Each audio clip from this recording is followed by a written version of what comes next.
샬롬, 우리 하나님께서 오늘도 은혜의 말씀으로 저와 여러분들에게 말씀해 주시기 바랍니다. 오늘 하나님께서 우리에게 주신 말씀은 예레미야가 제5장 1절에서 14절까지는 말씀입니다.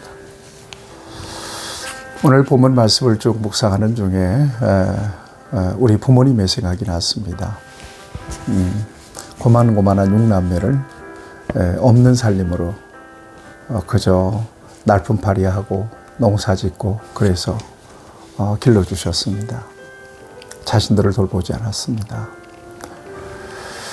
언젠가 아버님의 자전거 뒤를 아버님 허리춤을 잡고 타고 가면서 아버님이 해주신 말씀이 있어요. 제 이름을 불러요. 상기야 그래요. 그래서 예 그랬더니 내가 너를 가르쳐 줄게 그래요. 내가 살을 깎아서라도 너를 가르쳐 줄게 그래요. 그러더니 정말 최선을 다해서 제가 공부하는 일에 아버님은 큰 힘이 되어 주셨습니다.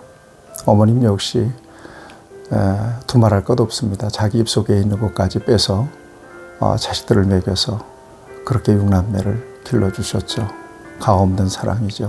세상에 이 부모님의 사랑의 복음과는 그런 사랑이 또 있을까 싶을 만큼 부모님의 사랑은 절대적인 사랑입니다.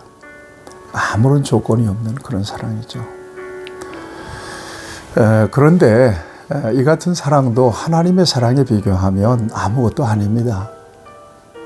하나님의 사랑은 부모의 사랑과 비교할 수 없을 만큼 절대적이고 영원하고 변함이 없는 사랑이죠. 아들을 보내신 사랑이죠. 십자가의 사랑이죠. 그 사랑으로 저와 여러분들을 사랑하셨습니다. 그래서 누구든지 차별하지 않고 예수 믿으면 구원받고 예수님을 영접하는 순간 하나님의 자녀가 되죠. 하나님 나라 후사가 되고요. 하나님은 아버지가 되고요. 하나님의 돌보심과 은혜 가운데 살게 되는 겁니다. 이 같은 놀라우신 하나님의 사랑을 저와 여러분들이 기억하면서 그 사랑을 의지할 수 있어야 될 것입니다. 때때로 저와 여러분들이 부족해서 범죄할 때도 있고 또 믿음의 길에서 벗어날 때도 있잖아요. 그럴 때 하나님께서는 저와 여러분들에게 진노하시고 징계하실 수도 있습니다. 그렇지만 그 징계 속에 하나님의 더 큰 사랑이 있죠. 여러분, 하나님의 자녀들이 연약해서 부족해서 넘어졌을 때 우리 하나님은 방치하지 않으십니다. 일으켜 주십니다. 불쌍히 여겨 주시죠. 성경에 보면 아비가 자식을 불쌍히 여김같이 너희를 내 손바닥에 새겼다. 그 다음에 너희가 악할지라도 자식에게는 좋은 것으로 줄 줄 알거든 하물며 하늘에 계신 너희 아버지가 구하는 자에게 좋은 것으로 주시지 않겠느냐. 성령을 주시지 않겠느냐. 하나님의 절대적인 사랑을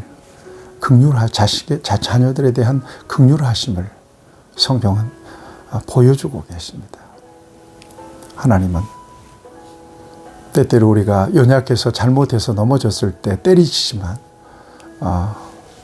징벌을 가하시는 우리 하나님의 마음은 더 고통스럽고 더 아픈 거죠. 회개하고 돌아가면 하나님이 기꺼이 우리를 용납해 주십니다. 이것이 바로 우리를 향하신 하나님의 사랑이며 하나님의 긍휼하심이에요. 오늘 성경 말씀을 보면 유다 백성들이 하나님을 배반하고 하나님 자리에 엉뚱한 우상을 섬기고 지도자들도 착취하고 폭력을 행사하고 사리사욕 때문에 타락하고 제사장들과 선지자들도 역시 올바른 하나님의 목소리를 내지 않는 거예요. 자기의 자리에서 이탈해버리고 만 겁니다. 희망이 없어요. 그래서 하나님이 바벨론이라고 하는 몽둥이를 들어서 때리셔서 비참해 줬지만 그러나 그 안에서 하나님의 긍휼하심이 있어요. 그 긍휼하심에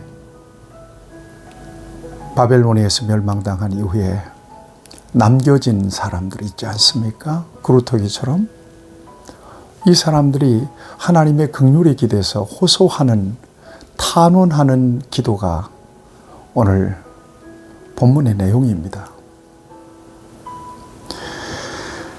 여러분 1절 이하에 보십시오. 하나님께서 살려주셔야 된다는 것입니다. 기억하시고, 우리 당한 것을 기억하시고 우리를 살펴보옵소서. 우리의 기업들이 외인들에게, 우리의 집들도 이방인들에게 다 넘어갔습니다.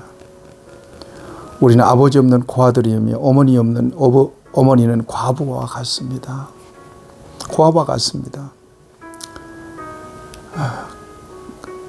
우리가 은을 주고 물을 마시며 값을 주고 나무들을 가져오며 생활에 어마어마한 결핍과 궁핍과 부족함이 있습니다. 우리를 뒤쫓는 자들이 우리의 목을 눌러싸우니 우리가 기진하여 쉴 수가 없나이다. 참 답답합니다. 죽을 것 같습니다. 하나님 긍휼히 여겨달라고, 불쌍히 여겨달라고 호소하고 있습니다. 6절 말씀을 보세요. 우리가 애굽 사람과 아수 사람과 악수하고 양식을 얻어 배불리고자 하였지만 그도 소용이 없었습니다. 이것은 하나님 앞에서 범죄요. 그 죄악을 담당하게 되었습니다. 그렇게 고백하고 시인하고 있습니다. 9절 말씀을 보세요. 광야에는 칼이 있으므로 죽기를 무릅써야 양식을 얻사오니. 굶주림이죠. 죽기를 무릅써야 양식을 얻을 수 있습니다. 10절에 보면 굶주림의 열기로 말미암아 우리의 피부가 아궁이처럼 검으니이다. 못 먹어서 아주 새카맣게 파리하게 말라가는 거죠. 그 앞에서는 자식들을 잡아먹기도 했잖아요. 이런 어마어마한 고통이 그들에게 드리워진 것입니다. 예루살렘에 쳐들어온 바벨론 군대는 부녀들을 욕보였어요. 처녀들을 욕보였어요. 11절 말씀입니다. 12절에 보면 지도자들을 목매달아 죽였습니다. 장로들 얼굴도 존경받지 못했다. 그래서 버림받았습니다. 청년들, 아이들. 여러분 시대의 희망 아니겠어요? 다음 세대 청년들과 아이들.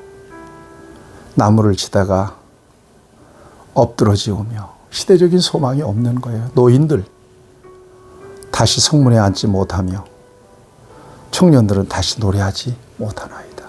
무슨 노래할 거리가 있어야 노래를 하죠. 이렇게 처참한 상황이 되어버리고 말았다는 것입니다. 사랑하는 여러분, 다시 소생할 수 있게 여겨집니까? 완전히 짓밟혀버리고 다시 일어설 수 없을 것 같이 보이죠. 그렇지만 하나님은 상한 갈대를 꺾지 않으시고 꺼져가는 심지를 끄지 않으시는 긍휼과 자비가 많으신 하나님이십니다. 이들은 지금 죄에 대한 대가를 받고 있으며 형벌을 받고 있지만, 그러나 우리 하나님은 이들의 역사를 끝내지 않습니다. 완전히 멸절해버리고 거기에서 역사가 스톱하게 하지 않습니다. 하나님 불씨를 살려놓으시죠. 하나님은 그루터기를 살려놓으시죠.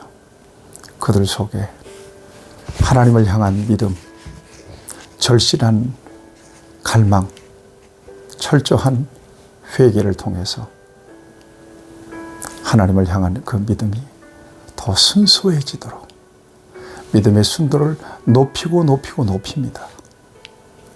그리고 그들을 통해서 하나님은 하나님의 선하신 계획을 그저 여유롭게 하나님의 정하신 시간표대로 역사를 이끌어 가십니다. 사랑하는 여러분, 고난 중에는 저와 여러분들이 그릇 행합니다. 몰라요. 내가 교만한지도 모르고, 내가 게으른지도 모르고, 내가 믿음에서 벗어났는지도 모르고, 몰라요. 그러나 이런 정말 잔인한 고난 속에서 그들은 자기 자신을 부정할 수밖에 없었고, 하나님에 의해서만 설 수 있다고 하는, 하나님에 의해서만 살아날 수 있다고 하는 그런 절실함으로 불쌍히 여겨달라고 호소하고 있는 것입니다.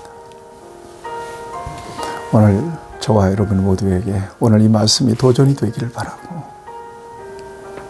사는 것이 사람이 떡만 있어도 안 되고 세상에서 물리적인 어떤 조건이나 환경만 다 갖춰준다, 완벽하게 갖춰졌다 할지라도 살아갈 수 있는 게 아닙니다.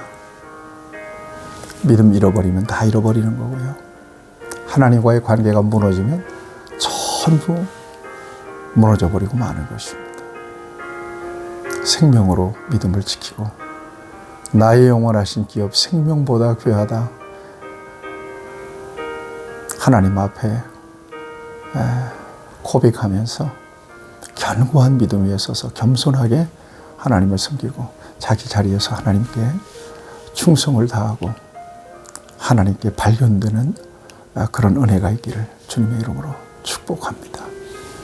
자비하신 아버지 하나님, 하나님께서 우리를 불쌍히 여겨주심을 믿습니다. 그렇게 연약해서 이처럼 어려움 속에 있사오나 하나님께서는 우리를 긍휼히 여겨주셔서 다시 소망을 주시고 회복을 주시고 다시 일으켜서 하나님의 선하신 역사를 감당하게 하실 것을 믿습니다. 그 은혜 안에 우리가 있게 해 주시옵소서. 예수님의 이름으로 기도하옵나이다. 아멘. 여러분 승리하시기를 바랍니다.